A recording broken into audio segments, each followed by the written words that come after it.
I have lived without a car for 7 years. In this video, I'll share with you the pros, the cons, what makes it work, what doesn't work, and what I do instead. So 7 years ago, I moved from Canada to Austin, Texas. My good friend Tan challenged me. He said, I challenge you to go 6 months without a car. I was like, never gonna happen. I've always had cars my whole adult life. In fact, I had 2 cars up in Edmonton before I moved down. Well, being a good alpha male type vibe, I couldn't turn down from the challenge, so I said, sure, I'll give it a shot. Well, I'll tell you what, 1 month went by and I was like, not too bad. 6 months went by, I was like, I think I just won the bet. And now here we are 7 years later and I still don't have a car. And I'm telling you, I love every bit of it. So, why did I do it? And how can you do it too if you're interested? So for me, one of the big secrets is where I live. So first of all, I live in a city, so that makes life much easier. And specifically, I live in the downtown of the city.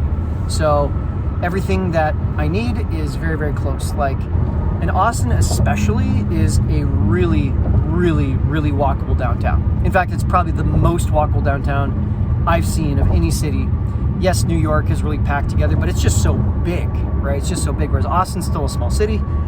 And there's 3 entertainment districts, the university, the Capitol building, a dining district, all the spaces that you would go typically for conferences that are coming through town. It's all within kind of like a 15 block by 15 block area. So I am in pretty much the sweetest possible situation. Now, how do I get around? So because I live downtown, I can just walk everywhere, which I absolutely love. If I can't do that, then I will Uber, like I'm doing right now. Ubering has had some incredible, unexpected advantages.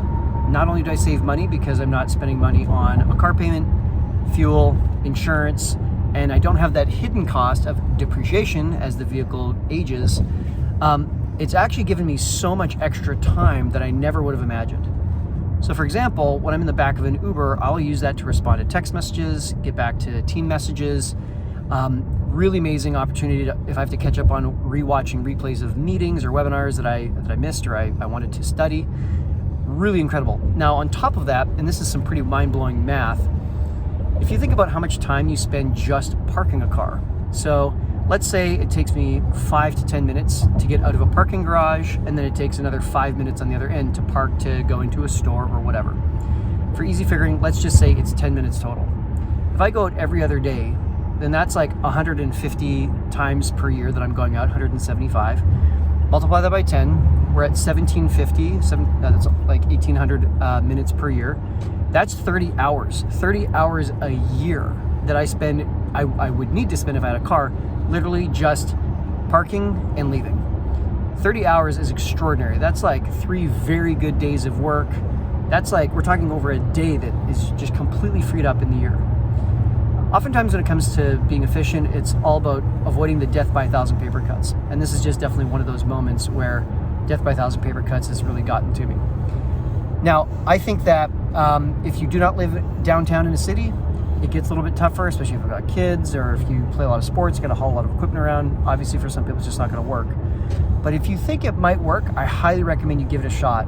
I didn't think it would work for me, and it has been a game changer. The money I've saved, the time I've saved, and honestly, it's just comfortable to not have to think about driving and instead focus on what I want to focus on. If you found that helpful, subscribe. I'll see you in the next one.